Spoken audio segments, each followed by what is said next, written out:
हीना ने आंसू पोंछते हुए कहा कि विजय, ये जो आपकी भाभी है ना, मुझे बच्चे को गोद में लेने नहीं देती। कहती है कि तुम मेरे बच्चे को गिरा दोगी। विजय पहले से ही परेशान था। उसने तिरछी नजर से हीना की तरफ देखा, जिसकी आंखों और हरकतों में हद से ज्यादा बचपना झलक रहा था। अभी भी उसने दो चोटियां बना रखी थी और हाथ में अपना टेडी बियर पकड़े हुए वह बिल्कुल बच्चों की तरह बातें कर रही थी। विजय को वैसे भी अपने पिता पर गुस्सा आ रहा था, जिन्होंने उससे 10 साल छोटी लड़की से उसकी शादी करवा दी थी और उसे एक अजीब सी मुश्किल में डाल दिया था। वह खुद 28 साल का था और हीना उससे पूरे 10 साल छोटी थी। कद में तो वह बड़ी थी, मगर सोच अब भी बच्चों जैसी थी। उसे किसी बात की गंभीरता समझ नहीं आती थी। विजय को हमेशा समझदार और सुलझी हुई लड़कियां पसंद थी, जबकि हीना उतनी ही लापरवाह और नासमझ थी। शादी को 1 साल हो चुका था, लेकिन सच ये था कि हीना को देखकर विजय के दिल में कोई एहसास ही नहीं जागता था। और अगर कभी वह उसके करीब जाने की कोशिश भी करता तो हीना डर जाती और रोने लगती। विजय और विक्रांत दोनों की शादी एक साथ हुई थी। विक्रांत की पत्नी रंजना अब एक बेटे की मां भी बन चुकी थी, मगर विजय अब तक हीना के करीब जाने को तरस रहा था और आज वह यकीनन रंजना के बेटे को गोद में लेने की जिद कर रही होगी। इसी वजह से उसे मना कर दिया होगा, क्योंकि इस नासमझ लड़की का क्या भरोसा कि कहीं वह सच में बच्चे को गिरा ही ना दे। अब हीना विजय से शिकायत कर रही थी और साथ साथ आंसू भी बहा रही थी। विजय ने उस पर एक तीखी नजर डाली और बिना कुछ कहे फिर से अपने लैपटॉप में व्यस्त हो गया। हीना बोली कि विजय, मुझे अपना बच्चा चाहिए, तो मुझे बच्चा लाकर दो। उसकी ये फरमाइश सुनकर विजय हैरान रह गया और आंखें फाड़कर उसे देखने लगा। उसने कहा कि हीना, बच्चे दुकानों पर नहीं मिलते, समझी? बच्चा लाकर दूं तुम्हें? फिर रूखे अंदाज में बोला कि हटो पीछे, मुझे काम करने दो। लेकिन विजय के इस रूखे व्यवहार का भी हीना पर कोई असर नहीं पड़ा। वह बोली कि मुझे नहीं पता, मुझे अपना बच्चा चाहिए तो बस चाहिए। मेरे साथ अस्पताल चलो, रंजना भाभी भी वहीं से बच्चा लाई है, मुझे भी लाकर दो। विजय ने लैपटॉप बंद कर दिया और सोचने लगा कि अब वह इस बेवकूफ लड़की को कैसे समझाए कि अस्पताल में बच्चे बिकते नहीं हैं। उसने उसके चेहरे की तरफ ध्यान से देखते हुए पूछा कि बच्चा चाहिए तुम्हें? हीना ने बिना सोचे कहा कि हाँ चाहिए, बल्कि 2 चाहिए, और 2 उंगलियां दिखाते हुए बोली कि फिर मैं भी रंजना भाभी को अपना बच्चा नहीं दूंगी। उसकी इस नासमझी पर विजय हल्की सी मुस्कान दबा गया और बोला कि 2 बच्चे चाहिए मेरी बुलबुल को। हीना ने तुरंत कहा कि हाँ 2।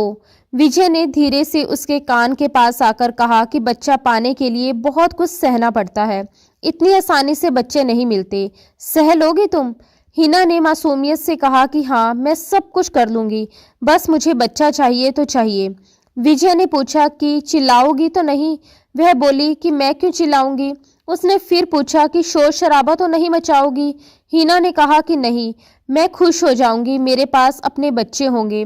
उसकी आंखों में एक मासूम सा सपना चमक रहा था। विजय ने कहा कि देखो, दर्द होता है, बस थोड़ा सा दर्द, और फिर पक्का तुम्हें अपना बच्चा मिल जाएगा। ये सुनकर हीना खुश हो गई और बोली कि ठीक है, मैं आंखें बंद करके सह लूंगी। जब विजय ने हीना को बच्चे के लिए इतना बेचैन देखा तो उसने मन ही मन भगवान का शुक्रिया अदा किया और कहा कि अच्छा, आओ मेरे साथ, आज मैं तुम्हें बच्चा जरूर दूंगा। उसने अपना लैपटॉप एक तरफ रख दिया। उस रात का तो उसे कब से इंतजार था। वह हीना को अलमारी के पास ले गया, एक नया नाइट गाउन निकालकर उसके हाथ में दिया और बोला कि जाओ, इसे पहन कर आओ। फिर उसके हाथ से टेडी बियर लेकर एक तरफ रख दिया। हीना ने नाइट गाउन को हाथ में लेकर कुछ पल उसे देखा, जैसे समझने की कोशिश कर रही हो। फिर अपनी वही मासूम सी आंखें उठाकर बोली, क्या इसे पहनने से बच्चा मिल जाता है? उसके इस बेतुके और नासमझ सवाल से विजय पूरी तरह परेशान हो चुका था। 1 साल से वह उसकी इसी मासूमियत और बचपने को झेल रहा था। उसने खुद को संभालते हुए सख्त लहजे में कहा, बच्चा चाहिए हीना? हीना ने बिना किसी झिझक के सिर हिलाया और बोली हाँ। विजय ने आगे कहा, तो फिर वही करो जो मैं कह रहा हूँ। बिना कोई सवाल जवाब किए विजय के बदले हुए स्वर ने हीना को चुप करवा दिया और वह बिना कुछ बोले नाइट गाउन लेकर बाथरूम में चली गई। कुछ देर बाद जब वह कमरे में लौटी तो विजय उसे देखते ही ठहर सा गया। पहली बार उसे ऐसा लगा जैसे उसके सामने कोई और ही खड़ी हो। वह नाइट गाउन में बेहद अलग और खूबसूरत लग रही थी, इतनी कि विजय की दबी हुई भावनाएं अपने आप प्रबल होने लगी। मगर हीना खुद बेहद घबराई हुई थी। उसने अपने दोनों हाथों से नाइट गाउन का गला कसकर पकड़ रखा था, मानो खुद को ढाल दे रही हो। विजय धीरे धीरे उसके पास आया और उसके चेहरे की तरफ देखा, फिर बिना कुछ कहे उसकी दोनों चोटियां खोल दी। उसके लंबे घने बाल कंधों पर फैलते ही विजय का दिल और भी तेज धड़कने लगा।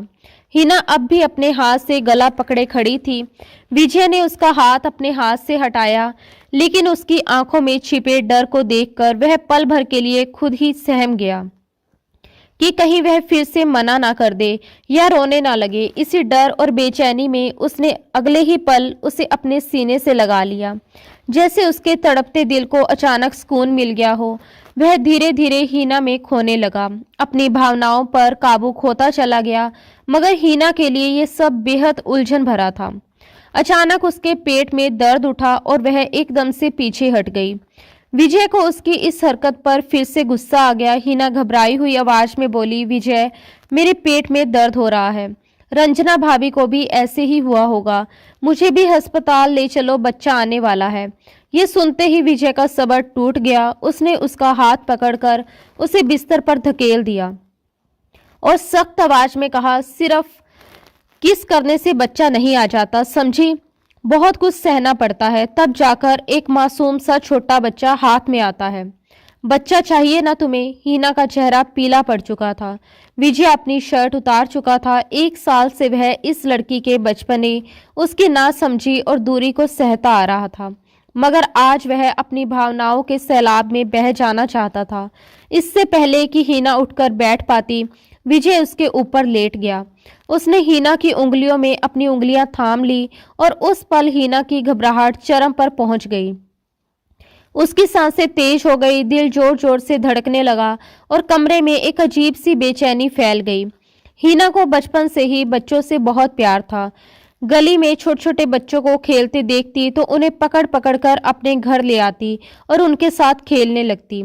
उसकी माँ इस आदत से हमेशा परेशान रहती थी और अक्सर डांटते हुए कहती, हीना, मैं तुम्हारी इस आदत से बहुत परेशान हो गई हूँ। तुम मोहल्ले के बच्चों को बिना बताए अपने घर ले आती हो और फिर उनके माता पिता हमारे दरवाजे पर आकर पूछते हैं कि पता नहीं हमारे बच्चे कहाँ चले गए। कहते हैं आपकी बेटी हमारे बच्चों को अपने घर ले आई है, आखिर तुम्हें चाहिए क्या? तब हीना बड़ी मासूमियत से बिना किसी झिझक के जवाब देती, माँ, मुझे बच्चा चाहिए। उसकी माँ की आंखें ये सुनकर हैरानी से फैल जाती और वह गुस्से में कहती, क्या तुम पागल हो गई हो? तुम्हें जरा भी समझ है?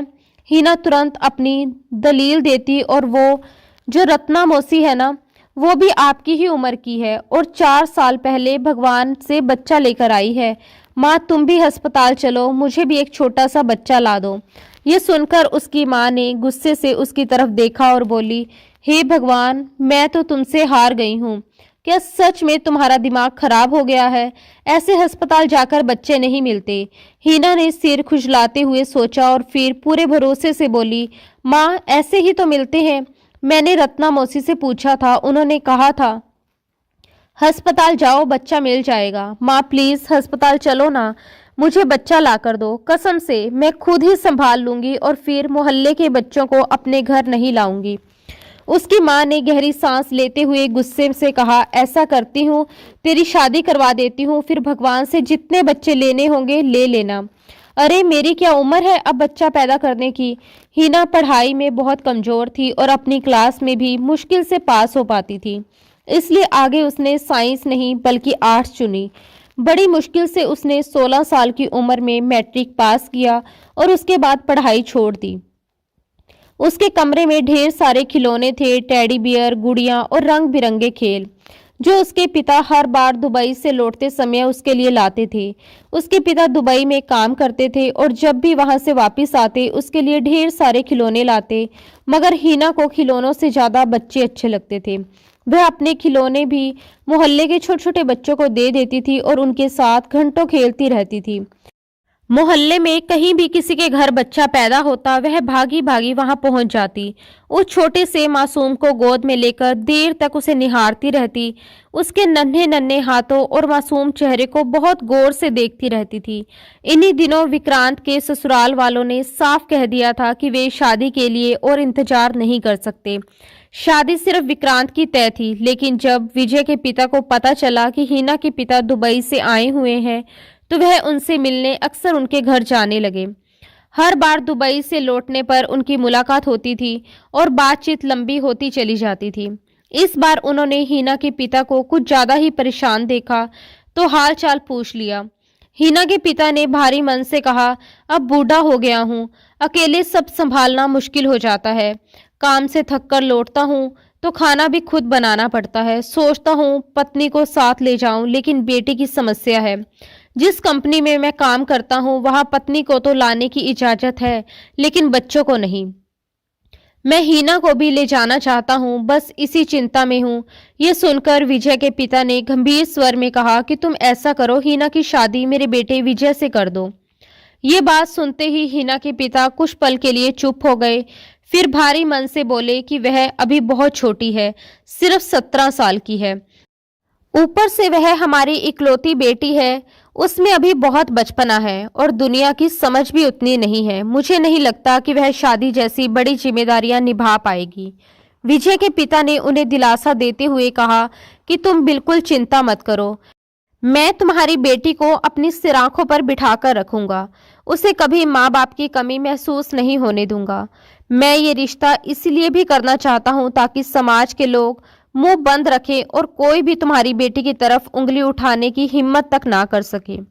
रही बात विजय की, तो उसे मैं खुद समझा दूंगा, वह हीना को कभी परेशान नहीं करेगा। उस समय विजय की उम्र 27 साल की थी। उसके मन में भी शादी को लेकर एक खालीपन था और एक साथी की चाह भी। जब उसके पिता ने उसे हीना की तस्वीर दिखाई तो वह एक पल के लिए उसी तस्वीर में खो गया। तस्वीर किसी शादी समारोह की थी जिसमें हीना ने सलीके से एक सुंदर सूट पहना हुआ था। उसके बाल खुले हुए थे, चेहरे पर हल्का सा मेकअप था और आंखों में एक अजीब सी मासूम चमक। वह कहीं से भी 17 साल की नहीं लग रही थी, बल्कि अपनी उम्र से 2-3 साल बड़ी और समझदार दिखाई दे रही थी। वही तस्वीर सीधे विजय के दिल में उतर गई। उसने बिना ज्यादा सोचे कहा कि उसे कोई आपत्ति नहीं है। विजय को यह भी पता था कि हीना के माता पिता जल्द ही दुबई जाने वाले हैं, इसलिए शादी में देर नहीं की जा सकती। उसी दिन विक्रांत के साथ उसकी भी शादी की तारीख तय हो चुकी थी। विजय की मन ही मन ये बड़ी ख्वाहिश थी कि शादी से पहले एक बार हीना से मुलाकात हो जाए, उसे सामने से देख ले और 2-4 बातें कर ले, लेकिन ये मुमकिन नहीं था। उसने एक बार हिम्मत करके अपनी माँ से कहा भी कि वह लड़की से मिलना चाहता है, पर माँ ने साफ मना कर दिया। उन्होंने कहा कि पहली मुलाकात शादी पर ही ठीक रहेगी, बीच में बस 1 महीना तो है। अगर लोग ये सुनेंगे कि हमारे बेटे को चैन नहीं पड़ रहा और वह मंगेतर से मिलने को बेचैन है, तो कितना बुरा लगेगा। माँ की इन बातों ने विजय को भीतर तक शर्मिंदा कर दिया और वह चुप रह गया। उसे जरा सा भी अंदाजा नहीं था कि उसकी होने वाली पत्नी इतनी नासमझ और लापरवाह होगी। शादी के दिन विदाई के समय हीना बहुत रोई, आंसू जैसे थम ही नहीं रहे थे। उसकी आंखों में डर था, अनजान भविष्य का डर। और फिर आई शादी की पहली रात। जब विजय कमरे में दाखिल हुआ, उसके दिल में भावनाओं का सैलाब उमड़ रहा था। उसे उम्मीद थी कि हीना बिस्तर पर बैठी उसका इंतजार कर रही होगी, लेकिन कमरे का नजारा देखकर वह हैरान रह गया। हीना बेचैनी से कमरे में इधर उधर टहल रही थी। कभी वह बिस्तर के नीचे झुककर कुछ ढूंढती, तो कभी अलमारी खोलकर उसे ध्यान से देखने लगती। विजय ने दरवाजा बंद किया और हैरानी के साथ उससे पूछा कि वह क्या ढूंढ रही है। हीना ने मासूमियत भरे स्वर में जवाब दिया कि वह अपना टेडी बियर ढूंढ रही है। माँ ने कहा था कि ससुराल में उसके कमरे में उसका टेडी बियर होगा, लेकिन यहाँ तो कहीं नजर नहीं आ रहा। यह सुनकर विजय उसे बस हैरानी से देखता रह गया। वह लड़की इतनी बेचैन थी कि अगर उसे उसका टेडी बियर नहीं मिला तो पता नहीं क्या हो जाएगा। विजय ने थोड़ा हैरान होकर कहा, आज की रात तुम्हें टैडी का क्या करना है? ये सुनकर वह हल्की सी झुंझलाहट के साथ अपना सिर खुजलाने लगी और बोली, मुझे नींद नहीं आ रही। मैं टैडी के बिना कभी नहीं सोती और ये कपड़े भी मुझे उतारने हैं, ये बहुत चुभ रहे हैं। उसकी बात सुनकर विजय और असमंजस में पड़ गया। उसने धीरे से कहा कि देखो, अभी तो मैंने तुम्हें जी भरकर देखा भी नहीं है, ना ही तुमसे ढंग से बातें की हैं। इस पर वह मासूमियत से बोली, कौन सी बातें करनी है? जब मुझे नींद आती है तो मुझे कुछ भी अच्छा नहीं लगता। अभी मुझे बहुत जोर की नींद आ रही है, मुझे बस सोना है। तुम मेरा टैडी लाकर दे दो ना। उसकी आंखों से साफ झलक रहा था कि वह सच में नींद से बेहाल है। उसकी पलकों में भारीपन था और आवाज में बच्चों जैसी जिद। विजय को उसकी हरकतें बेहद अजीब लगी।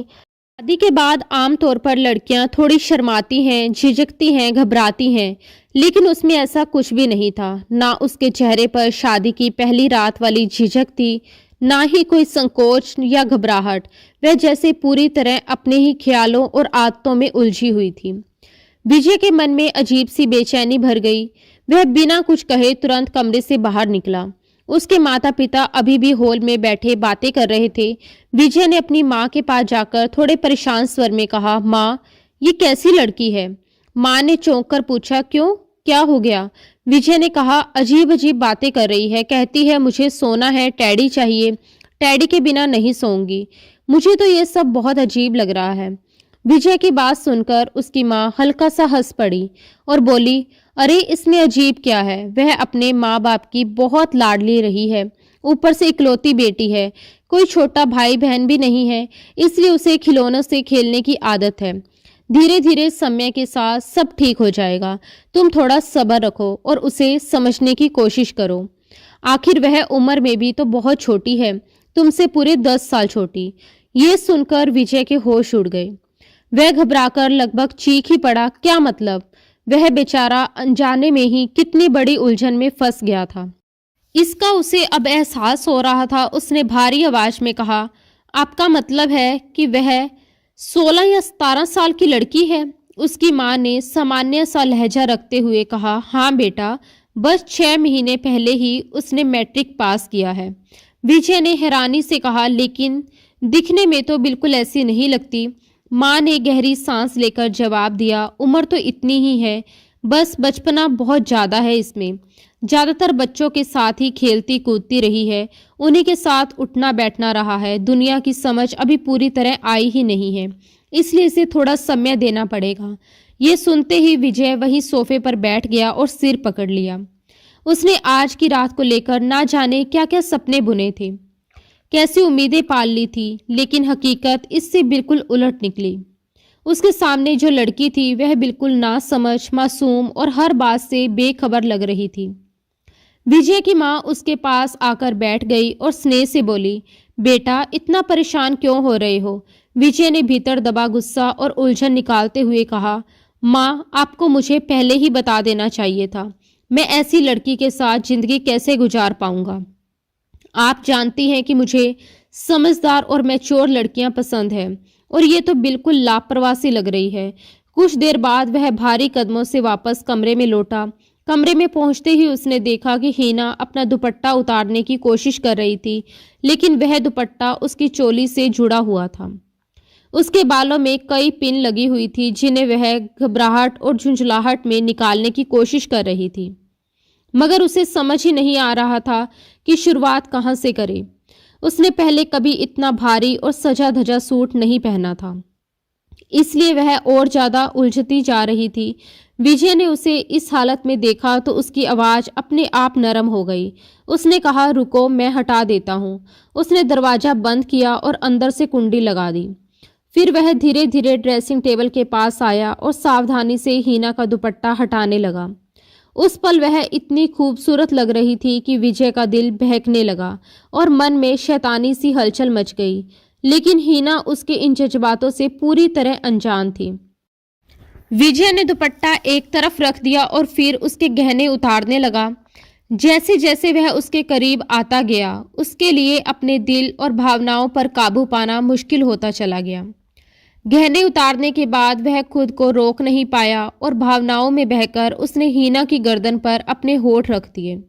हीना को अचानक एक झटका सा लगा। वह घबरा गई और उसने तुरंत विजय के सीने पर हाथ रखकर उसे पीछे धकेल दिया। विजय इस तरह की प्रतिक्रिया के लिए बिल्कुल भी तैयार नहीं था। वह विजय को हैरानी और गुस्से से घूरकर देखने लगी और तेज आवाज में बोली, ये क्या बदतमीजी है। विजय कुछ समझ पाता उससे पहले ही हीना का गुस्सा फूट पड़ा। उसकी आंखों में ना डर था ना झिझक, बस नाराजगी थी। वह चिल्लाकर बोली, बेशरम, तुम्हारी हिम्मत कैसे हुई मेरे साथ ऐसी गंदी हरकत करने की। रुको, मैं अभी मम्मी से तुम्हारी शिकायत करती हूँ।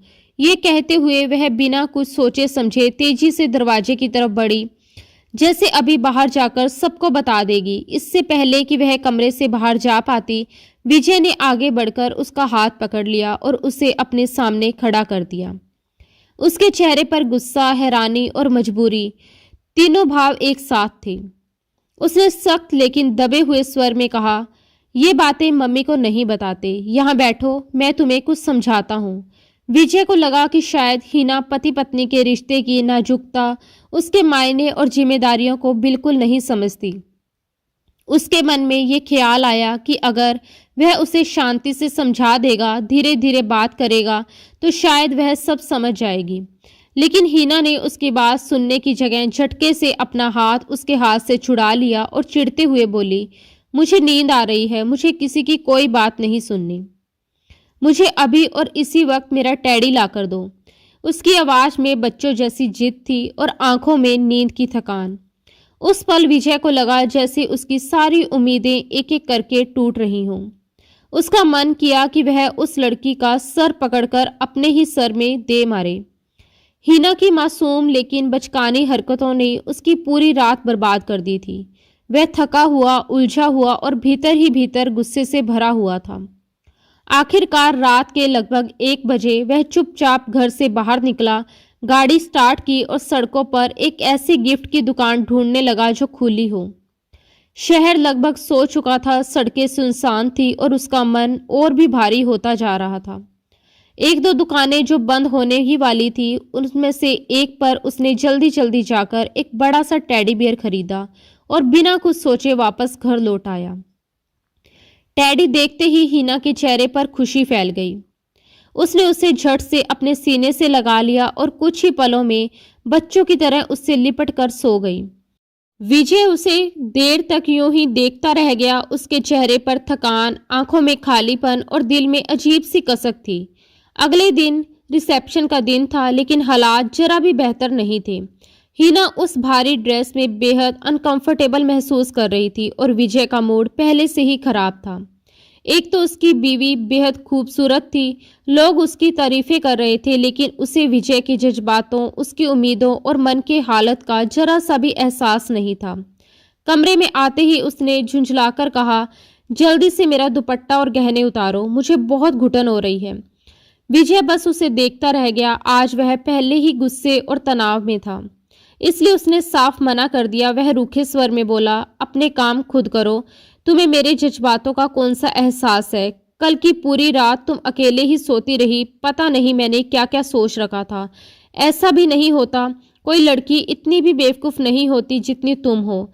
गुस्से में कही गई ये बात हीना के दिल को सीधे चुभ गई। उसकी आंखें भर आई। बड़ी मुश्किल से उसने खुद अपना दुपट्टा उतारा, फिर एक एक करके गहने उतारे और चिढ़कर उन्हें वैसे ही ड्रेसिंग टेबल पर फेंक दिया। विजय ने उसे और सख्त लहजे में कहा, इन्हें उठाओ और ठीक से समेटकर लॉकर के अंदर रखो और लॉक लगाओ। ये सुनते ही हीना का सब्र टूट गया। वह फूट फूट कर रोने लगी और कांपती आवाज में बोली, मैं तुम्हारी शिकायत करूंगी, देख लेना। फिर रोते हुए उसने कहा, मम्मी ने कहा था कि तुम्हारा दूल्हा बहुत अच्छा होगा, तुम्हें डांटेगा नहीं, तुम वहाँ बहुत खुश रहोगी। तुमने तो मुझे दूसरे ही दिन डांटना शुरू कर दिया। विजय को अपनी गलती का एहसास हुआ। उसने गहरी सांस ली और हीना के पास चला गया। वह भी क्या करता, अपने जज्बातों के हाथों मजबूर था। उसने उसके आंसू पोंछे और नरमी से कहा, अच्छा नहीं डांटता। इसके बाद विजय ने खुद ही उसके गहने समेटे, उन्हें बॉक्स में रखा और लॉकर में बंद कर दिया। तब तक हीना अलमारी से आरामदायक कपड़े निकाल चुकी थी और वॉशरूम चली गई। ढीली ढाली शर्ट और ढीले ट्राउज़र पहनकर उसे कुछ सुकून मिला। हाथ मुंह धोने के बाद वह वॉशरूम से बाहर आई, 2 चोटियां बनाई, अपना टैडी पकड़ा और बिस्तर पर लेट गई। विजय उसे देखकर बस देखता ही रह गया। उसकी तो नींद ही जैसे उड़ चुकी थी। उसे समझ नहीं आ रहा था कि हिना इतनी आसानी से कैसे सो सकती है। वह उसके पास आया और बोला, थोड़ी देर बातें कर लें। लेकिन हिना जम्हाई लेते हुए बोली, नहीं, मुझे नींद आ रही है, कल बातें कर लेंगे ना। मम्मी मुझे रोज 10 बजे सुला देती थी, अब तो 1 बज रहा है। वह सच में नींद से बेहाल हो रही थी। उसकी नींद से भरी आंखें विजय का चैन चुरा रही थी।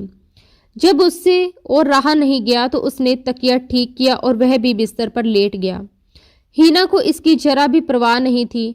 रात में जब वह गहरी नींद में सो गई तो विजय ने धीरे से उसका टैडी एक तरफ कर दिया। उसकी खूबसूरती देखकर उसके दिल में बहुत कुछ उमड़ने लगा। वह कब तक अपने जज्बातों पर काबू रख पाता। इसी बेचैनी में उसने उसके तकिए के पास अपना सिर रखा और उसे अपनी बाहों में भर लिया। लेकिन जैसे ही हिना को किसी की बाहों में खुद को कैद महसूस हुआ, उसकी आंख खुल गई। तब तक वह अपने चेहरे पर विजय की गर्म सांसें महसूस कर चुकी थी।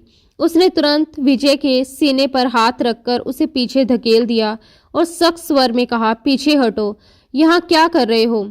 विजय ने भर्राई आवाज में कहा, प्लीज हिना, मुझे अपने करीब आने दो ना, मुझसे रहा नहीं जा रहा। मुझे इतना तो हक है कि मैं तुमसे सुकून हासिल कर सकूं। मेरी मजबूरी समझो प्लीज। वह लगातार रिक्वेस्ट कर रहा था। जैसे ही उसने अपने सुलगते होठ हिना के नरम मुलायम होठों पर रखे, वह मचल कर रह गई। इससे पहले कि वह प्यार का पहला स्पर्श उसके होठों पर रखता, हिना बुरी तरह से कांप गई। उसने जल्दी से अपने होठों पर हाथ रख लिए। विजय ने एक ठंडी आह भरी और कहा, हाथ हटाओ, पति को इतना भी परेशान नहीं करते। कम ऑन, हाथ उठाओ। लेकिन वह अपने होठों पर मजबूती से हाथ रखे ना में सिर हिलाने लगी। विजय ने उसके दोनों हाथ अपने एक हाथ से हटाने की कोशिश की। इससे पहले कि वह कुछ समझ पाता, हिना आंखें बंद करके जोर जोर से चिल्लाने लगी, बचाओ बचाओ बचाओ। ये सुनते ही विजय तुरंत पीछे हट गया। हिना लगातार रोते हुए कहने लगी, मुझे कोई बचाओ। तभी अचानक दरवाजे पर जोर जोर से दस्तक हुई। विजय का दिल जोर जोर से धड़कने लगा। उसके मन में उथल पुथल मच गई। अब वह सबको क्या जवाब देगा कि हिना इस तरह पागलों की तरह क्यों चिल्ला रही है, वो भी रात के इस वक्त। बाहर विजय की माँ की आवाज़ थी। उन्होंने पूछा, क्या हुआ? दरवाज़ा खोला। हिना ने झट से विजय को खुद से पीछे किया, जल्दी से खड़ी हुई और दरवाज़ा खोल दिया। तब तक विजय भी बिस्तर से उतरकर खड़ा हो चुका था। उसे समझ नहीं आ रहा था कि इस हालत को कैसे संभाले। हिना ने कमरे की लाइट जला दी और रोते हुए विजय की माँ के गले लग गई। वह सिसकते हुए बोली, ये जो मेरा दुल्हा है ना, ये बहुत गंदी हरकतें करता है। ये सुनकर विजय की माँ की नजरें झुक गई और विजय इतना शर्मिंदा हो गया कि उसका मन किया जमीन में गड़ जाए। उसकी माँ ने धीरे से पूछा, बेटा क्या हुआ? हिना रोते रोते बोलने लगी, ये मेरे साथ। इससे पहले कि वह आगे कुछ कह पाती, विजय तुरंत अपनी माँ के पास आया और बोला, कुछ नहीं हुआ मम्मी, ऐसा करो, आप इसे अपने कमरे में सुला लो, इसे थोड़ी समझ दो। अगर मुझे पहले पता होता कि आप लोग मेरे साथ ऐसा करने वाले हो तो मैं सच में इस शादी से मना कर देता। ये लड़की बहुत ही बेवकूफ़ किस्म की है। ये कहकर वह अपना तकिया उठाकर कमरे से बाहर चला गया और दूसरे कमरे में जाकर लेट गया। वह भीतर ही भीतर अपना दिल जलाता रहा। दूसरी तरफ हिना लगातार रो रही थी। विजय की माँ ने उसे चुप कराने की कोशिश की, लेकिन वह कुछ समझने को तैयार ही नहीं थी। उन्होंने समझाते हुए कहा कि वह तुम्हारा पति है, अगर वह तुम्हारे पास आता है तो इसमें कोई बुरी बात नहीं है।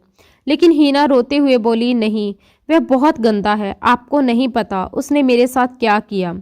अपने बेटे के बारे में इस तरह की बातें सुनने के मूड में वह बिल्कुल भी नहीं थी। उन्होंने बस इतना कहा, हर रिश्ते का एक लिहाज होता है। अच्छा, अब चुप हो जाओ, रो क्यों रही हो? हिना सिसकते हुए बोली, उसने मेरा टैडी भी पीछे फेंक दिया। ये कहते हुए उसने अपना टैडी उठाया और कसकर गले से लगा लिया। फिर उसने डरी डरी आवाज में पूछा, मैं सो जाऊं? उसकी सास ने कहा, हाँ लेट जाओ। हिना ने फिर पूछा, आपका बेटा तो कमरे में नहीं आएगा ना? मुझे उससे डर लगता है। उन्होंने उसे भरोसा दिलाया, नहीं आएगा। मैं उसे मना कर दूंगी, तुम सो जाओ। ये सुनकर हीना को थोड़ी राहत मिली और वह दोबारा बिस्तर पर जाकर सो गई। विजय की माँ भी अपने कमरे में चली गई। सुबह नाश्ते के समय जब विजय दूसरे कमरे से बाहर आया तो रंजना और विक्रांत दोनों उसे देख रहे थे। विक्रांत ने मुस्कुराकर उसे छेड़ा, क्या बात है दूल्हे राजा, ये अलग कमरे वाला सीन क्या है? विजय पहले से ही गुस्से में था। उसने रूखे स्वर में कहा, जब किस्मत खराब होती है ना तो आदमी को दूसरे कमरों में ही सोना पड़ता है। ये कहते हुए वह टेबल पर बैठ गया। विजय की माँ ने नाश्ता परोस दिया और बोली, विजय चुपचाप नाश्ता करो।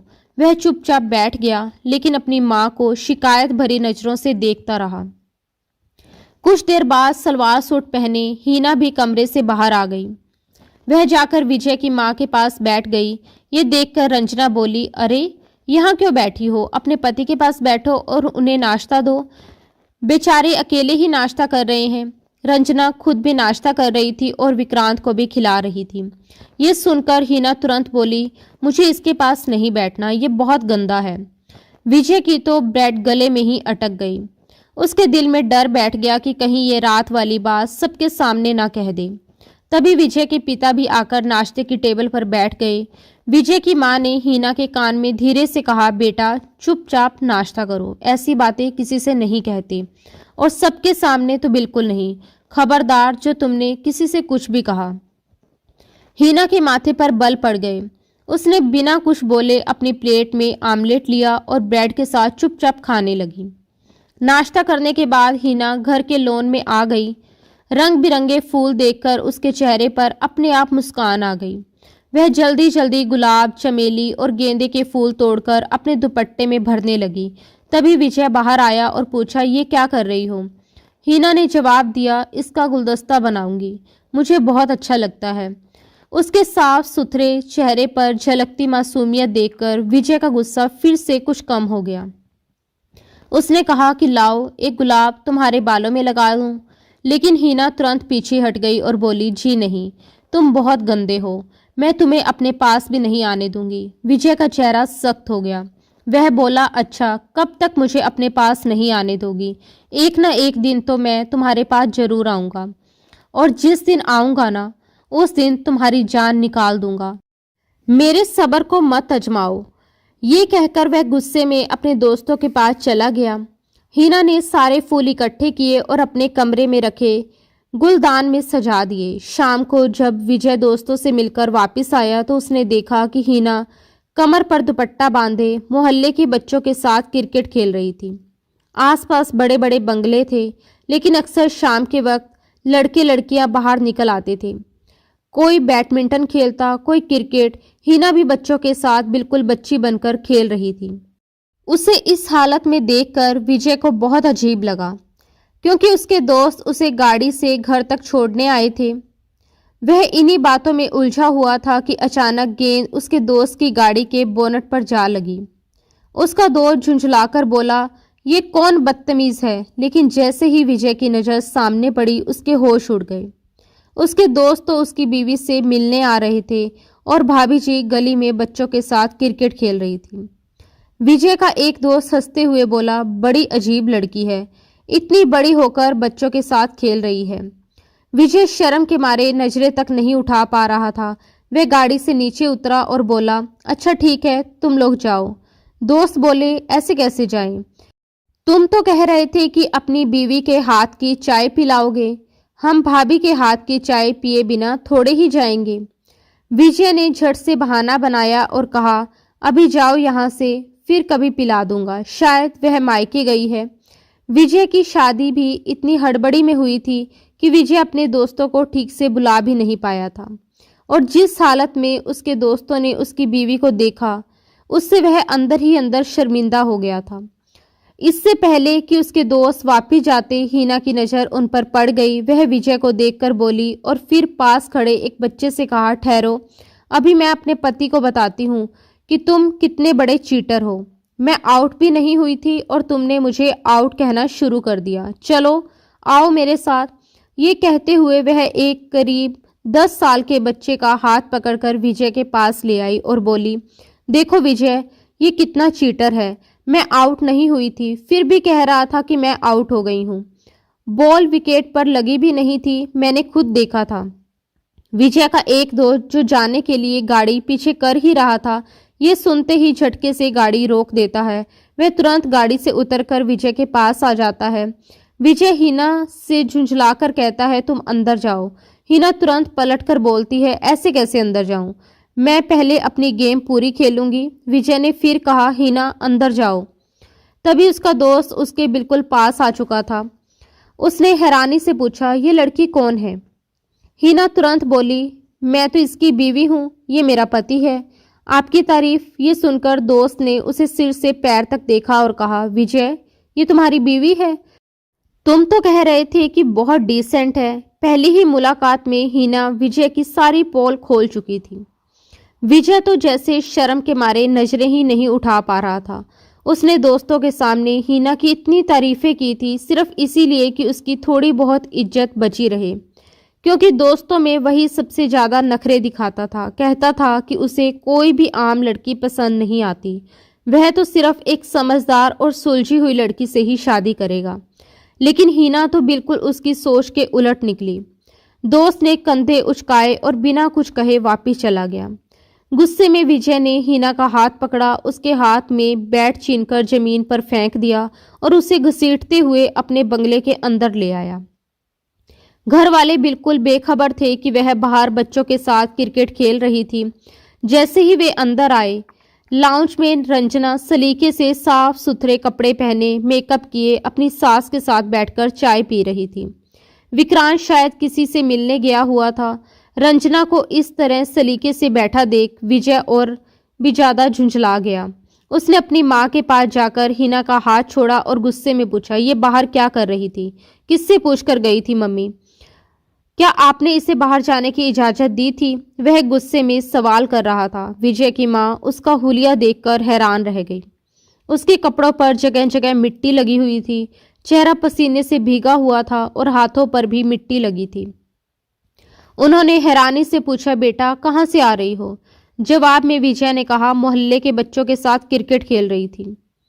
फिर वह गुस्से में आगे बोला, आपको पता है मैं अपने दोस्तों के साथ आया था, मुझे कितनी शर्मिंदगी उठानी पड़ी है। मम्मी आप सोच भी नहीं सकती, अगर इसकी यही हरकतें रही तो मैं इसके साथ जिंदगी नहीं गुजार पाऊंगा। इतना कहकर वह कमरे में चला गया। हिना तुरंत बोली, मुझे भी इसके साथ नहीं रहना। आप मुझे मेरे मम्मी पापा के घर छोड़ दो।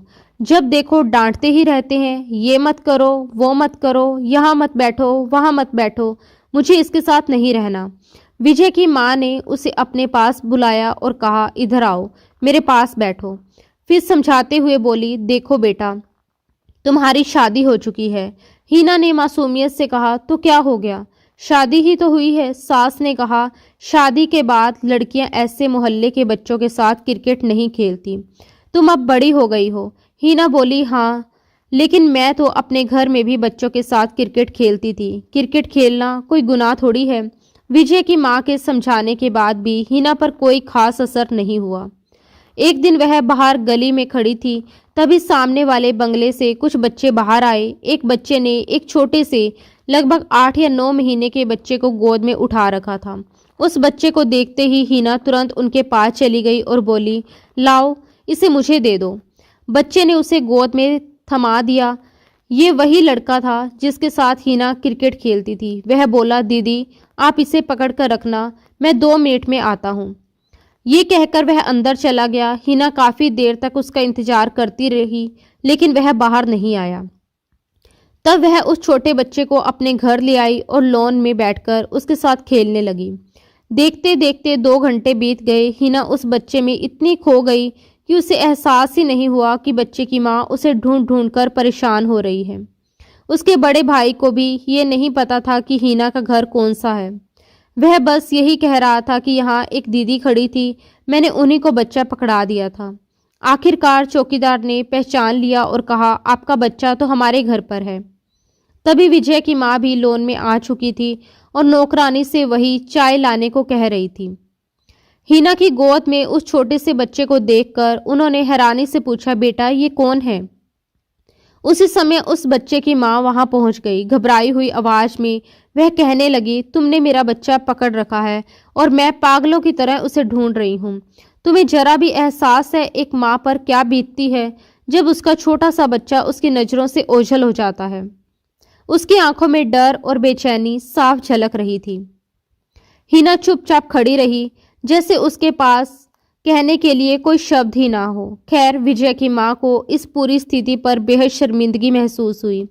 रंजना ने भी हिना को अजीब सी नज़रों से देखा, मानो उसके व्यवहार को समझ ही ना पा रही हो। वह औरत अपने बच्चे को कसकर सीने से लगाकर वहां से चली गई। उसके जाते ही विजय की माँ ने भारी मन से कहा, बेटा, ये तुमने क्या किया? लोग क्या सोचेंगे कि तुम दूसरों के बच्चे चुराती हो? हिना ने बस इतना ही कहा, मुझे छोटे बच्चे बहुत अच्छे लगते हैं। मेरा मन करता है कि मैं उन्हें अपने पास रखूं। उनके साथ समय कैसे निकल जाता है पता ही नहीं चलता। समय यूं ही बीतता चला गया।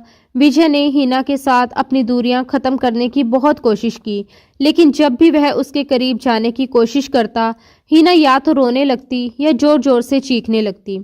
परेशान होकर विजय को पीछे हटना पड़ता। लेकिन जब रंजना प्रेग्नेंट हुई तो विजय के मन में एक अजीब सी कसक उठी। उसे लगा कि अगर हिना ने उसका साथ दिया होता तो शायद वह भी पिता बनने की खुशी महसूस कर पाता। विक्रांत ने पूरे मोहल्ले में मिठाइयाँ बांटी थी। वह बेहद खुश था और रंजना का बहुत ध्यान रख रहा था। रंजना भी अपने आने वाले बच्चे को लेकर इतरा रही थी। इन सब के बीच विजय ने खुद को काम में डुबो लिया था। अब वह हिना से ज़्यादा बातें नहीं करता था। घर आता, खाना खाता और लैपटॉप लेकर बैठ जाता, मानो दुनिया से कट जाना चाहता हो। जब रंजना को बेटा हुआ तो हिना की खुशी देखने लायक थी। उसे लगा जैसे भगवान ने उसे कोई खिलौना दे दिया हो। अब वह उसी के साथ खेलेगी, उसी से बातें करेगी। लेकिन जैसे ही रंजना घर आई और हिना ने उसके बेटे को गोद में लिया, रंजना झुंझला गई। उसने कड़े शब्दों में कहा, रखो, ये मेरा बच्चा है, इधर दो मुझे। तुम गिरा दोगी। तुम्हें अकल तो है नहीं, हर चीज को अपना टैडी और खिलौना समझ लेती हो। खबरदार जो मेरे बेटे को हाथ भी लगाया। रंजना ने उसे बहुत बुरे तरीके से डांटा था। इसी वजह से हिना रोती हुई विजय के पास चली आई। उस समय विजय लैपटॉप में व्यस्त था। कांपती आवाज में हिना ने कहा, मुझे बच्चा चाहिए, मुझे भी बच्चा चाहिए। ये सुनते ही विजय का 1 साल का सब्र टूट गया। आज तो खुद हिना ने बच्चे की इच्छा जताई थी। पिछले 1 साल में वह समझ चुका था कि हिना को बच्चों की कितनी गहरी चाहत है। जहां भी वह किसी बच्चे को देखती है, पागलों की तरह उसे गोद में लेने के लिए लपक पड़ती। कई बार विजय उसे मॉल ले जाता और जैसे ही वहां कोई छोटा बच्चा दिखता, वह अपनी खरीदारी छोड़कर उस बच्चे की माँ के पास पहुंच जाती और कहती, ये कितना प्यारा है, क्या मैं इसे 2 मिनट के लिए गोद में ले सकती हूँ? विजय हंसकर पूछता, तुम्हें बच्चों को देखकर क्या हो जाता है? हिना जवाब देती, आप नहीं समझेंगे, मुझे बच्चे बहुत अच्छे लगते हैं। लेकिन उस दिन विजय ने उसकी एक भी बात नहीं सुनी। उसने उसके कोमल होठों को अपने काबू में लेकर उसकी चीखों को दबा दिया। पूरी रात वह अपनी मनमानी करता रहा। जब हिना रोती तो उसके आंसू बहते तो वह कहता, बच्चा चाहिए ना, मैं तुम्हें बच्चा ही तो दे रहा हूँ। फिर तुम छोटे छोटे बच्चों से बातें करता। तुम्हारा बच्चा बहुत प्यारा होगा, बिल्कुल मेरी तरह। आंखें तुम्हारी होंगी, छोटे छोटे हाथ, नन्ही सी आंखें और मासूम सा वजूद। उसकी बातें सुनकर हिना की आंखों के सामने एक बच्चे की तस्वीर उभरने लगती। लेकिन जब विजय की शिद्दत उसे सहनी पड़ती तो वह भीतर ही भीतर तड़प कर रह जाती। कभी वह उसे पीछे धकेलने की कोशिश करती तो वह उसका हाथ पकड़कर रोक लेता। कभी उसके आंसू अपने होठों से पोंछ देता तो कभी उसके विरोध को अपने होठों से ही चुप करवा देता। आज वह 1 साल बाद बड़े सुकून भरी नींद से सो रहा था, लेकिन हिना पूरी तरह से टूट चुकी थी और बेहद परेशान थी। पहली बार वह ऐसे रिश्ते से परिचित हुई थी और पहली बार उसने इस तरह की तकलीफ को सहा था। अगर उसके मन में बच्चे की चाहत ना होती तो शायद वह आज उसे अपने करीब आने ही ना देती। लेकिन उसे ये बिल्कुल अंदाजा नहीं था कि बच्चा पाने के लिए इतनी गहरी और असहनीय पीड़ा से गुजरना पड़ता है। उसे तो अभी ये तकलीफ ही बहुत ज़्यादा लग रही थी। आने वाले समय में जो और दर्द उसका इंतजार कर रहे थे, उनसे वह पूरी तरह अनजान थी। थकान और बेचैनी से उसका शरीर टूट चुका था, इसलिए नींद से बेहाल होकर वह करवट बदलकर सो गई। सुबह सबसे पहले विजय की आंख खुली और अपने बगल में हीना को देखकर उसके चेहरे पर हल्की मुस्कान आ गई। लेकिन जैसे ही उसकी नज़र हीना के मुरझाए चेहरे पर पड़ी, उसे पूरी रात की घटना याद आ गई। उसके भीतर हीना के लिए फिर से प्यार उमड़ आया। उसका बिखरा हुआ अस्तित्व भी उसे अच्छा लगने लगा। जब विजय ने उसके माथे पर किस किया तो हीना हड़बड़ाकर उठ बैठी और उसे अपने पास देखकर तुरंत पीछे हट गई। उसके चेहरे पर डर साफ झलक रहा था। विजय ने पूछा, क्या हुआ? तो वह रूठे लहजे में बोली, हाथ मत लगाना। विजय ने समझाते हुए कहा कि जो कुछ उनके बीच हुआ है वह पति पत्नी के बीच होता है। उसने उसके साथ कुछ अलग नहीं किया और उसे सख्त हिदायत दी कि मम्मी, रंजना भाभी या किसी और से इस बारे में कुछ ना कहना, क्योंकि ऐसी बातें किसी से नहीं की जाती। हीना हैरानी से उसे देखती रही और बोली, क्या सब लोग ऐसे ही करते हैं? क्या सब लोग अपनी पत्नी पर ऐसे ही जुल्म करते हैं? क्या विक्रांत भैया ने भी रंजना भाभी के साथ ऐसा ही किया था? उन्हें भी इतना ही दर्द हुआ होगा। आप भी और आपके भाई भी कितने बुरे हैं। उसकी बचकानी बातों पर विजय बस मुस्कुरा सका और बोला, सब ऐसे ही करते हैं और इसके बाद ही बच्चा आता है। ये सुनकर हीना के दिल में डर बैठ गया। विजय उठकर बैठ गया और अपने ऑफिस के कपड़े खुद निकालने लगा, जबकि हीना की कमर में सचमुच बहुत दर्द था। नहाकर तैयार होने के बाद विजय कमरे से बाहर चला गया। हीना के लिए सब कुछ बिल्कुल नया और अलग था। फिर भी वह उठी, नहाई और कपड़े बदले कमरे से बाहर आई और उसकी सास नौकरानी से नाश्ते की बात कर रही थी और उन्होंने हीना से कहा कि बेटा नाश्ता कर लो। हीना ने चुपचाप नाश्ता किया। सामने रंजना अपने बेटे को गोद में लिए उससे बातें कर रही थी। हीना धीरे धीरे उसके पास जाकर बैठ गई, जिससे रंजना के माथे पर हल्की शिकन पड़ गई। हीना ने कहा कि वह बच्चे को नहीं गिराएगी और बस बैठे बैठे 2 मिनट के लिए उसे पकड़ना चाहती है। उसे पता है कि रंजना ने बहुत तकलीफें सहकर बच्चे को पाया है और इसीलिए वह डरती है कि कहीं बच्चा गिर न जाए। रंजना बोली कि हीना लापरवाह है और उसे नहीं पता कि औलाद कितनी कीमती होती है और औरत कितनी तकलीफें झेलकर इसे पाती है। हीना ने कहा कि वह ये सब जान गई है और बहुत आराम से बच्चे को पकड़ेगी, सोफे से उठेगी भी नहीं। तब रंजना ने बहुत सावधानी से अपना बेटा उसकी गोद में दिया। बच्चे के छोटे छोटे हाथ, उसकी आंखें और उसकी मासूम हरकतें देखकर हीना अपनी सारी तकलीफें जैसे भूल ही गई। वह उसका हाथ चूमने लगी और बोली कि वह कितना नरम है, बिल्कुल टिश्यू पेपर की तरह। रंजना ने कहा कि बच्चे ऐसे ही नाजुक होते हैं। हीना ने कहा कि रात को बच्चे के रोने की आवाज़ आ रही थी तो रंजना बोली कि वह पूरी रात सोने नहीं देता और जागता रहता है।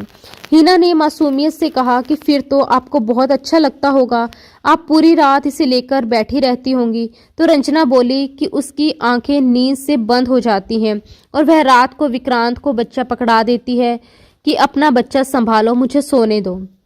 अब रंजना का लहजा काफ़ी हद तक नरम हो चुका था और कुछ देर बाद ही हीना ने बच्चे को बहुत संभल कर वापस उसकी गोद में दे दिया।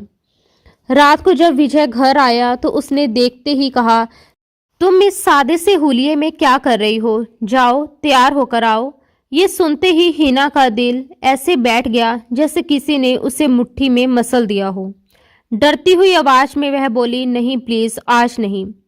उसे इतना घबराया हुआ देखकर विजय ने तुरंत लहजा बदला और कहा, अरे मैं आज तुम्हें बाहर लेकर जाना चाहता हूँ, होटल में खाना खाएंगे, चलो तैयार हो जाओ। वह असल में हीना का डर दूर करना चाहता था। हीना धीरे धीरे तैयार हो गई। विजय उसे एक अच्छे और महंगे रेस्टोरेंट में ले गया। मेन्यू कार्ड भी उसी के हाथ में थमाया और बोला, तुम ऑर्डर करो। उसने सारा खाना हीना की पसंद का ही मंगवाया। उसके बाद वह उसे एक सुनार की दुकान पर ले गया। प्यार भरे लहजे में बोला, जो पसंद आए ले लो, मैं तुम्हें दिला दूंगा। हीना ने बस इतना कहा, मुझे तो बस बच्चा चाहिए। विजय ने अपनी पसंद से एक ब्रेसलेट खरीदा, उसे हीना की कलाई में पहनाया और बोला, वह भी बहुत जल्द आ जाएगा। उस रात विजय ने हीना से कुछ नहीं कहा और ना ही उसके करीब गया, मगर अब वह धीरे धीरे उसे अपने पास रखने लगा था। जब भी कमरे में आता उसे अपने साथ सुला लेता। अगर लैपटॉप पर काम करता तो उसे सोफे पर अपने पास बिठा लेता, हाथ फैलाकर उसे अपने करीब कर लेता और उसका सर अपने कंधे पर टिका लेता। हीना धीरे धीरे उसके स्पर्श में परिचित हो रही थी, लेकिन फिर भी जब वह बहुत पास आता तो वह घबरा जाती। 1 महीने बाद हीना की तबीयत बिगड़ने लगी। उसे लगातार उल्टियां हो रही थी। विजय की माँ उसे अस्पताल लेकर गई। जब डॉक्टर ने बताया कि वह प्रेग्नेंट है तो हीना खुशी से भर उठी। विजय की माँ ने उसका भी वैसा ही ख्याल रखा जैसा उन्होंने रंजना का रखा था, मगर हीना इन बातों से अनजान थी। कुछ दिन बाद वह विजय से पूछती, हमारा बच्चा दुनिया में कब आएगा?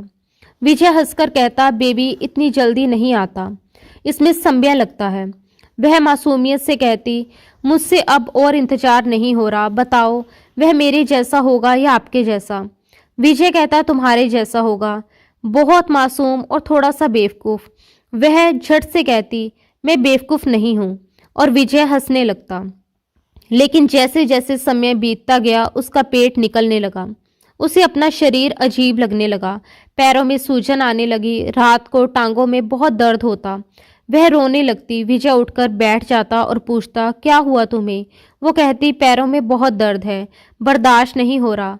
तब विजय उसकी टांगें दबाने लगता। उसकी खुद की आंखें नींद से भरी होती, फिर भी वह उसके पैर दबाता रहता और कहता, तुम सो जाओ। धीरे धीरे हीना के दिल में भी विजय के लिए प्यार जागने लगा था। वह उसका बहुत ख्याल रखता था और अपनी नींद की भी परवाह नहीं करता था। सिर्फ हीना ही नहीं, विजय की जिंदगी भी बदल गई थी। अब उनके कमरे में छोटे छोटे बच्चों की तस्वीरें लगने लगी थी। जब 7वां महीना शुरू हुआ तो विजय ने बच्चे की सारी खरीदारी करवाई। हीना जिन कपड़ों पर हाथ रखती वह बिना सोचे खरीद लेता। जिन खिलौनों को वह देखती वह खिलौने भी ले लेता। लेकिन 9 महीने पूरे होते होते हीना की हालत बदल चुकी थी। उसे अपना आप बहुत अजीब लगने लगा था। करवट लेना तक मुश्किल हो गया था। अब उसे समझ आने लगा था कि बच्चा क्या होता है। बच्चा सिर्फ अस्पताल जाकर नहीं मिल जाया करता। औलाद की नियामत क्या होती है शायद औरत को तभी पता चलता है जब वह इन सब पड़ावों से गुजरती है। बच्चा पैदा होने से पहले ही माँ को अपने बच्चे से प्यार हो जाता है, क्योंकि वह उसकी हर हरकत को अपने शरीर में महसूस करती है। और इन्हीं सभी पड़ावों से हीना गुजर रही थी। औलाद पैदा होने से पहले ही औरत की कुर्बानियाँ शुरू हो जाती हैं। उसे वही खाना पड़ता है जिसकी बच्चे को इच्छा होती है, चाहे वह कितनी ही थकी हुई क्यों ना हो। नींद से भरी आंखों के बावजूद बच्चे की हर हरकत पर उसे उठना पड़ता है। 9 महीने पूरे होने के बाद जब प्रसव का दर्द उठा तो हीना को लगा जैसे अब वह मर ही जाएगी। दर्द की तीव्रता इतनी ज़्यादा थी कि उसे अपनी सांसें तक थमती हुई महसूस होने लगी। उधर विजय की भी हालत खराब हो चुकी थी। हीना की दर्द भरी चीखें सुनकर वह पूरी तरह घबरा गया था। वह जल्दी से अपनी माँ को कमरे में लेकर आया। विजय की माँ और रंजना दोनों ने हीना को सहारा दिया। किसी तरह उसे गाड़ी तक लेकर गए। विजय की माँ पिछली सीट पर हीना के पास बैठ गई। गाड़ी चलाते समय विजय बार बार उसका हाथ थाम लेता और कहता, कुछ नहीं होगा, सब ठीक हो जाएगा। लेकिन हीना दर्द से कराहते हुए बार बार यही कह रही थी कि नहीं, मैं मर जाऊंगी। आपको नहीं पता मुझे कितना दर्द हो रहा है, मुझे लग रहा है कि आज मैं मर जाऊंगी। विजय की माँ उसे ढांढस बंधाते हुए कहती, बेटा तुम्हें कुछ नहीं होगा। दर्द के हर झटके के साथ हीना विजय का हाथ और जोर से पकड़ लेती थी। अपने असहनीय दर्द को सहने के लिए उसने विजय के हाथ का सहारा बना लिया था। विजय चुपचाप एक हाथ से गाड़ी चला रहा था और दूसरा हाथ हीना के हाथ में कसकर थामे हुए था।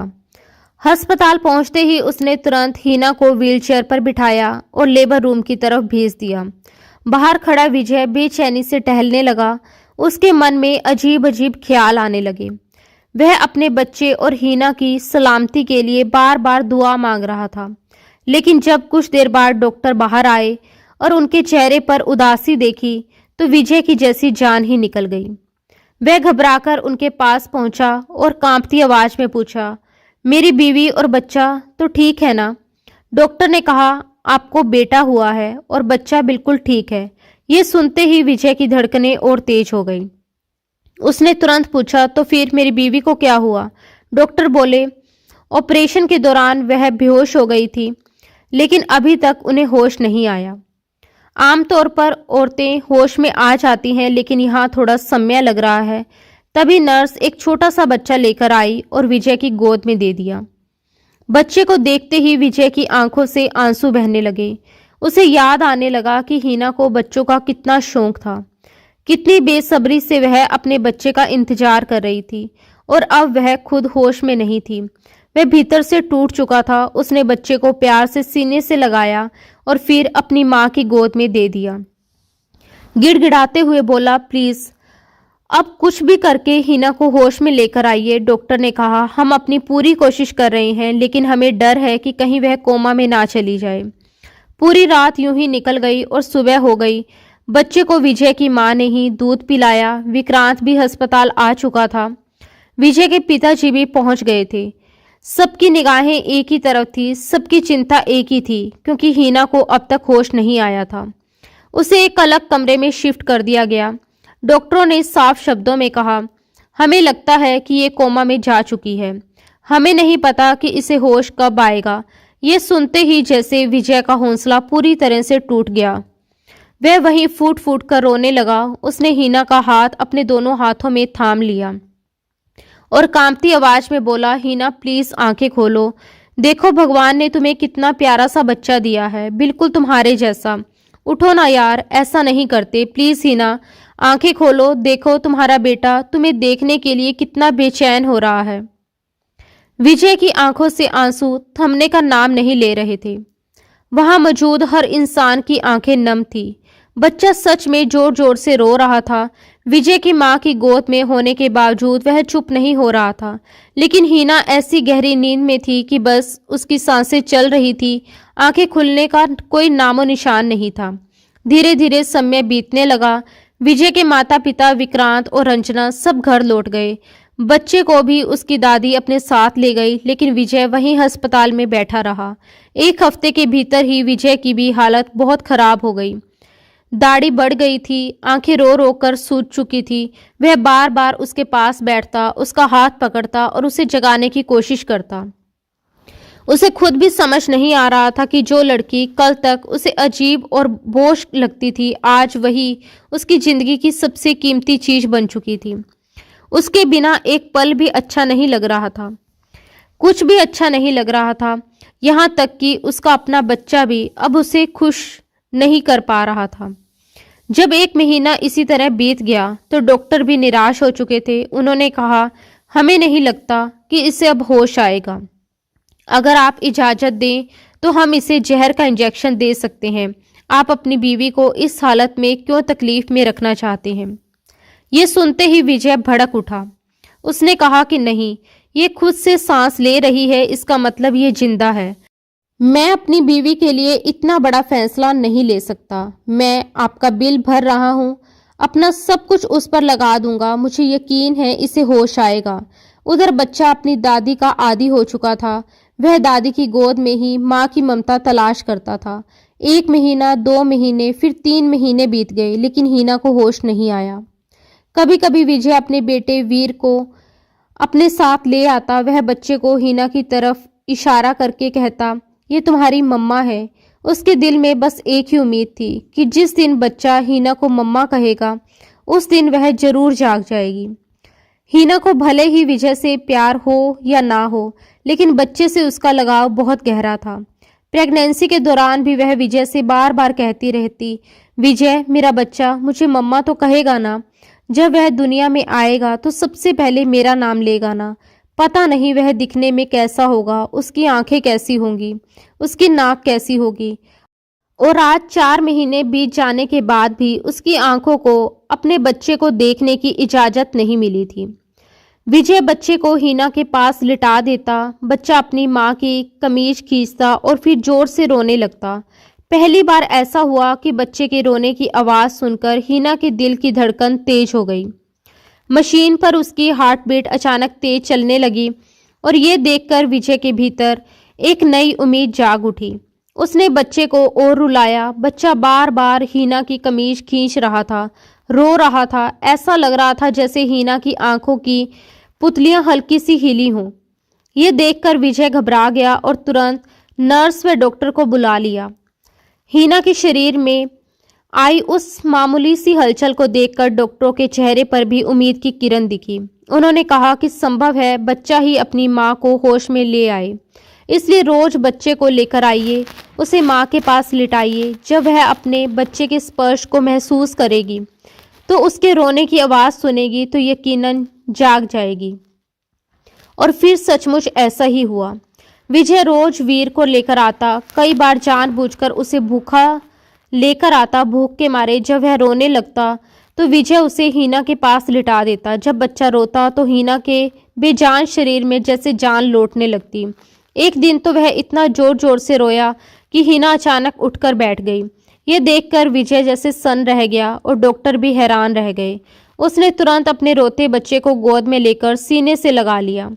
डॉक्टरों का कहना था कि ये ऊपर वाले की कृपा है, क्योंकि कोमा के मरीज कई सालों तक वैसे ही पड़े रहते हैं और लोग उम्मीद छोड़ देते हैं। लेकिन शायद ये हीना का अपने बच्चे के लिए गहरा प्यार था जिसने उसे होश में ला दिया। वह बच्चे को सीने से लगाए रो रही थी।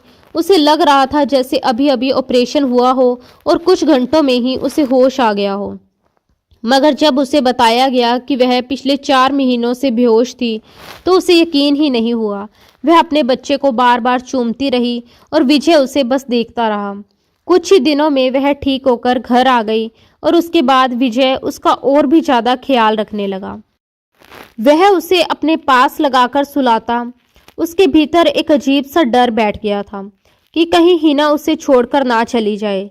जब बेटा 3 साल का हुआ तो हीना ने ही मुस्कुराकर कहा, आपको नहीं लगता कि वीर का कोई भाई या बहन होना चाहिए?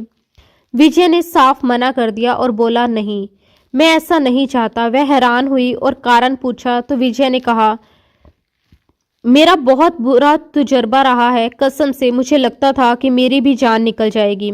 इतना कहकर वह हीना को अपने सीने से लगाकर रो पड़ा और बोला, मैं तुम्हें खोना नहीं चाहता, बस एक बच्चा ही काफ़ी है। हीना ने समझाने की कोशिश की कि जरूरी नहीं जो पहले हुआ वही दोबारा हो। और समय के साथ जिंदगी आगे बढ़ती गई। शादी के 7 साल पूरे हुए और उनके 2 बच्चे हो गए। लेकिन आज भी जब जब विजय को वह समय याद आता है, वह हीना को अपनी बाहों में भर लेता है।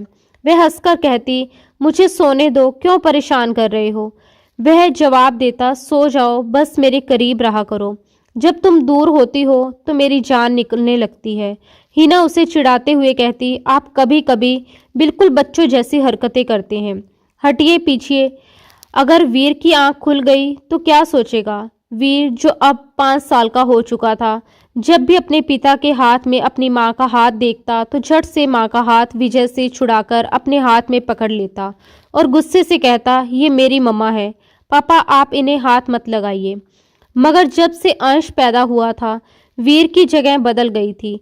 अब वीर विजय के साथ सोता था, लेकिन जब दोनों बच्चे सो जाते तो विजय बच्चों को एक तरफ सुलाकर हीना को अपने सीने से लगाकर आंखें बंद कर लेता।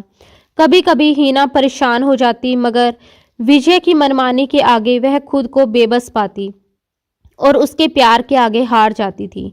शायद हर औरत अपने पति के प्यार के सामने कहीं ना कहीं बेबस हो ही जाती है और अपना आराम तक भूल जाती है।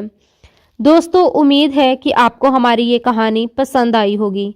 अगर कहानी पसंद आई हो तो वीडियो को लाइक ज़रूर करें और अगर आप हमारे चैनल पर नए हैं तो सब्सक्राइब करना ना भूलें। हाँ, और अगली अपडेट सबसे पहले पाने के लिए नोटिफिकेशन बेल को भी दबा दें। धन्यवाद दोस्तों, राधे राधे।